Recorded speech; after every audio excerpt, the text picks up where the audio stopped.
સુરતમાં duplicate marksheet ઝડપી પાડવા સુરત ડીસીપી પિનાકિન પરમારે પ્રેસ બ્રીફ આપી હતી. નિલેશ સાવલિયા પાસેથી 137 બનાવટી માર્કશીટ મળી આવી હતી.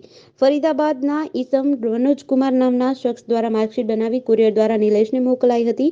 વર્ષ 2011થી આ રેકેટ ચાલતું હતું. ભારતભરમાં અલગ અલગ એજન્ટ સામેલ છે. આ એક આંતરરાષ્ટ્રીય કૌભાંડ છે. પોલીસે ઊંડાણપૂર્વકની તપાસ કરી રહી છે. સૌરાષ્ટ્ર યુનિવર્સિટીની 24 બનાવટી માર્કશીટ મળી આવી હતી. આ સિવાય અલગ અલગ યુનિવર્સિટી અને શિક્ષણ બોર્ડની બનાવટી માર્કશીટ સામેલ છે. નિલેશ મંગળભાઈ સાવલિયાની એજન્ટ તરીકેની ભૂમિકા છે. નિલેશ દ્વારા 70 થી 80 જેટલા લોકોને બનાવટી માર્કશીટ બનાવી આપવામાં આવી હતી. આરોપીઓએ 20,000 થી લઈને 5 લાખ સુધીની રકમ બનાવટી માર્કશીટ બનાવવા માટે ઉઘરાવી હતી. અલગ અલગ પોલીસની ટીમો દિલ્હી સહિત અન્ય રાજ્યોમાં મોકલાઈ છે. આજ રોજ સવારે 2:30 સિંગણપુર પોલીસ સ્ટેશન ખાતે આઈપીસી 420, 465, 467, 471, 120B હેઠળ એક ગુનો રજીસ્ટર કરવામાં આવેલ છે.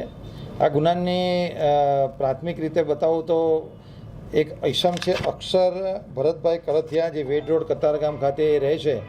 આ ઈસમ જે કેરળની અંદર તિરુવનંતપુરમની અંદર આરોપી તરીકે અટક થયેલ છે, જેની સામે આરોપ એવા હતા કે એણે ડુપ્લિકેટ માર્કશીટ કેરાલા શિક્ષણ બોર્ડની બનાવેલી હતી. તો એના મધર દ્વારા એક અરજી સિંગણપુર પોલીસ સ્ટેશન ખાતે આપવામાં આવેલી હતી. તો આ જે અરજીની તપાસમાં એવી વસ્તુ ધ્યાનમાં આવેલી હતી કે આ જે અક્ષર કળથિયાએ જે ડુપ્લિકેટ માર્કશીટ બનાવેલી એ સિંગણપુર પોલીસ સ્ટેશન વિસ્તારની હદમાં આવેલા નિલેશ મગનભાઈ સાવલિયા દ્વારા બનાવવામાં આવેલી હતી. તો અમારા સિંગણપુર પોલીસ દ્વારા આ ઈસમ ઉપર થોડી વોચ રાખવામાં આવેલી કે હકીકત શું છે. તો પોલીસને એની અંદર થોડુંક પોઝિટિવ આન્સર મળેલો હતો, જેથી આ નિલેશ મગનભાઈ સાવલિયાના ત્યાં પોલીસ દ્વારા સર્ચ કરવામાં આવેલો હતો. તો સર્ચ કરતાં કુલ 137 જેટલા માર્કશીટ અન્ય પૂરા ભારત દેશની અલગ અલગ યુનિવર્સિટી તેમજ શિક્ષણ બોર્ડની માર્કશીટો એના ત્યાંથી કબજે કરવામાં આવેલી હતી. અને એની પ્રાથમિક પૂછપરછ કરતાં એવી વસ્તુ ધ્યાનમાં આવેલી હતી કે આ અક્ષર કળથિયાને એ જે ખરેખર 12મું પાસ નથી, પરંતુ એને ઉચ્ચ અભ્યાસ માટે ઇટાલી જવું હતું. તો એના માટે એણે 60,000 રૂપિયા આપીને આ નિલેશનો કોન્ટેક્ટ કરી એની પાસેથી આ ડુપ્લિકેટ માર્કશીટ મેળવેલી હતી. પરંતુ વિઝાની પ્રોસેસમાં માર્કશીટને વેરીફાઈ કરવા માટે જ્યારે તિરુવનંતપુરમમાં જ્યારે ગયો ત્યારે ત્યાંના અધિકારીઓને ધ્યાનમાં આવેલ કે આ માર્કશીટ તો ખોટી છે. તો એની વિરુદ્ધમાં ગુનો દાખલ કરી અને અટક કરવામાં આવેલ હતો. પરંતુ આ જે માર્કશીટ છે એ બનાવનાર અથવા એને આપનાર વ્યક્તિ એ નિલેશ મગનભાઈ સાવલિયા હોય. પોલીસે એને અટક કરીને એની સઘન પૂછપરછ કરતાં એની પાસેથી 137 જેટલા બીજા આવા અલગ અલગ માર્કશીટ અને ડિગ્રી મળેલી છે. અને એની પ્રાથમિક પૂછપરછ કરતાં તે બેઝિકલી 2011થી યશ એજ્યુકેશન એકેડમી નામે એક સંસ્થા ચલાવે છે.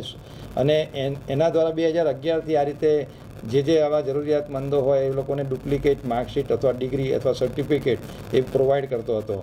એને પૂછવામાં આવતા કે આ ડિગ્રી સર્ટિફિકેટ જાતે પ્રિન્ટ કરતો હતો. તેના જણાવ્યા મુજબ ફરીદાબાદ ઉત્તર પ્રદેશનો એક ઈસમ છે મનોજકુમાર, એની સાથે એ 2011થી કોન્ટેક્ટમાં હતો.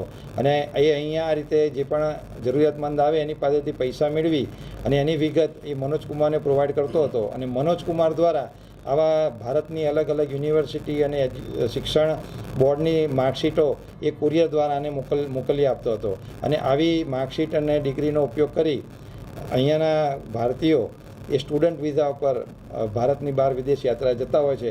તો આ એક બહુ મોટું કૌભાંડ ધ્યાનમાં આવેલું છે. અને અત્યારે અમારી પાસે માત્ર એક જ એજન્ટ જે આ નિલેશ મગનભાઈ સાવલિયા હાથમાં આવેલો છે.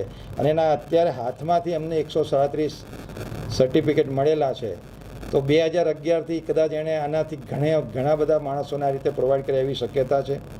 બીજું, આ તો સુરતની અંદરથી એક એજન્ટ પકડાયો છે, પણ મનોજકુમારના આવા ભારતની અંદર ઘણા રાજ્યોની અંદર આવા એજન્ટો હોવાની પૂરેપૂરી શક્યતા છે. તો જોવા જઈએ તો આ એક બહુ મોટું કૌભાંડ છે.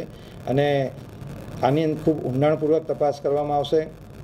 જે 137 સર્ટિફિકેટ ને માર્કશીટ મળી છે એમાં સૌરાષ્ટ્ર યુનિવર્સિટીના 24 સર્ટિફિકેટ અમને મળેલા હતા, જેની અમે ત્યાંના વાઇસ ચાન્સેલર મેડમ છે એમની સાથે ડાયરેક્ટ કોન્ટેક્ટ કરીને અમે ઈમેલથી એમની પાસે વિગત મંગાવતા એ કન્ફર્મ થયું કે આ 24 જે સર્ટિફિકેટ છે એ તમામ ફેક છે. એટલે જે સૌરાષ્ટ્ર યુનિવર્સિટી દ્વારા ઇસ્યુ કરવામાં આવેલા નથી. તો પ્રાથમિક દ્રષ્ટિએ ક્લિયર કટ દેખાય છે કે આવી ભારતની જુદી જુદી યુનિવર્સિટીઓ તેમજ શિક્ષણ બોર્ડની અંદરથી આવા ફેક ડોક્યુમેન્ટ મળવામાં આવે છે અને આ ડોક્યુમેન્ટના આધારે આ તો એક ઉપયોગ થયો છે કે જે સ્ટુડન્ટ વિઝા પર બહાર જાય છે, પરંતુ આવા ડોક્યુમેન્ટનો અલગ અલગ જગ્યાએ ઉપયોગ થવાની પૂરેપૂરી સંભાવના છે. એટલે આ વિષયને બહુ જ ગંભીરતાથી લઈને આની તપાસ કરવામાં આવશે. આમ જોવા જઈએ તો એક આંતરરાજ્ય ષડયંત્ર જેવું જ કહી શકાય અને હું તો કહું છું આંતરરાષ્ટ્રીય પણ કહી શકાય, કારણ કે એવું પણ બને તપાસમાં કદાચ ફોરેનની કોઈ યુનિવર્સિટી જે આવા સ્ટુડન્ટને બોલાવતી હોય અને એમનો પણ જો મેલાફાડી ઇન્ટેન્શન હોય તો એક રીતે આંતરરાષ્ટ્રીય કૌભાંડ પણ કદાચ કહી શકાય. તો પોલીસ આના તમામ પાસાઓનું ઊંડાણપૂર્વક તપાસ કરી રહી છે અને તમામના સ્ટેટમેન્ટ રેકોર્ડ કરવામાં આવશે અને એના એવિડન્સ ભેગા કરવામાં આવશે. અને અત્યારે હાલમાં નિલેશ મગનભાઈ સાવલિયા પોલીસ કસ્ટડીમાં લીધેલ છે. એની પોલીસ કસ્ટડી રિમાન્ડ માટે નામદાર કોર્ટને રજૂ કરવામાં આવશે અને 14 દિવસના પોલીસ કસ્ટડી રિમાન્ડ માટે અત્યારે નામદાર કોર્ટને રજૂ કરવામાં આવશે. સૌરાષ્ટ્ર યુનિવર્સિટી સિવાય કોઈ અન્ય કોઈ યુનિવર્સિટી છે?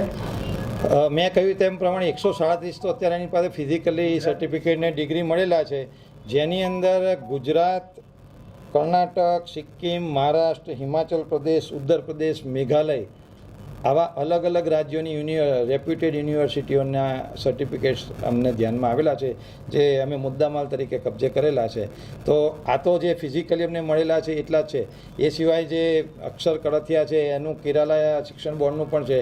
તો ભારતના અલગ અલગ રાજ્યોના અલગ અલગ શિક્ષણ બોર્ડ અને યુનિવર્સિટી સાથે એ લોકોના સર્ટિફિકેટ સાથે આ કૌભાંડ આચરવામાં આવેલું છે. નિલેશનો અભ્યાસ કેટલો છે સર અત્યાર સુધી? નિલેશને અત્યારે અટક કરેલો છે, પણ એ 2011થી યસ એજ્યુકેશન એકેડમી તરીકે એક ઇન્સ્ટિટ્યૂટ ચલાવે છે અને એના દ્વારા એની પાસે બધા ક્લાયન્ટ આવતા હતા. પ્રાથમિક પૂછપરછમાં એવું ધ્યાનમાં આવેલું હતું કે જે અલગ અલગ એજન્ટ્સ કામ કરે છે વિદેશને મોકલવા માટેના, આ એજન્ટ્સ પાસે જ્યારે કોઈ આવા માણસો ફોરેન જતા હોય તો જેની પાસે આવા સર્ટિફિકેટ્સ ના હોય ત્યારે આવા જરૂરિયાતમંદોને એ આ નિલેશ જેવા એજન્ટ્સ જોડે મોકલવામાં આવતા હતા. અને નિલેશ જેવા આવા ઘણા બધા એજન્ટો હોઈ શકે છે, જેને આ ફરીદાબાદમાં બેઠેલા મનોજકુમાર દ્વારા અલગ અલગ યુનિવર્સિટીને શિક્ષણ બોર્ડના સર્ટિફિકેટ અને ડિગ્રી સર્ટિફિકેટ એને ઇસ્યુ કરવામાં આવ્યા હતા. સરકારી નોકરીનો પણ ઉલ્લેખ કર્યો છે, તો અત્યાર સુધી કેટલા લોકોને અપાવી હશે અંદાજે? અત્યારે પ્રાથમિક પૂછપરછમાં ખાલી નિલેશ દ્વારા 70થી 80 જણને ફોરેન મોકલવા માટે અથવા 70થી 80 જણને આવા ફેક ડોક્યુમેન્ટ આપવા માટે એને આપેલા છે. એના હાથની અંદરથી 137 ડોક્યુમેન્ટ તો બીજા પણ મળેલા છે, તો એનો પણ એ ડિલિવરી કરવાનો જ હશે. તો પોલીસ કસ્ટડી રિમાન્ડ દરમિયાન આ તમામ પાસાઓનો ઝીણવટપૂર્વક અભ્યાસ કરવામાં આવશે. જેડીસી ન્યૂઝ સાથે સુનિલ ગાંજાવાલા, સુરત.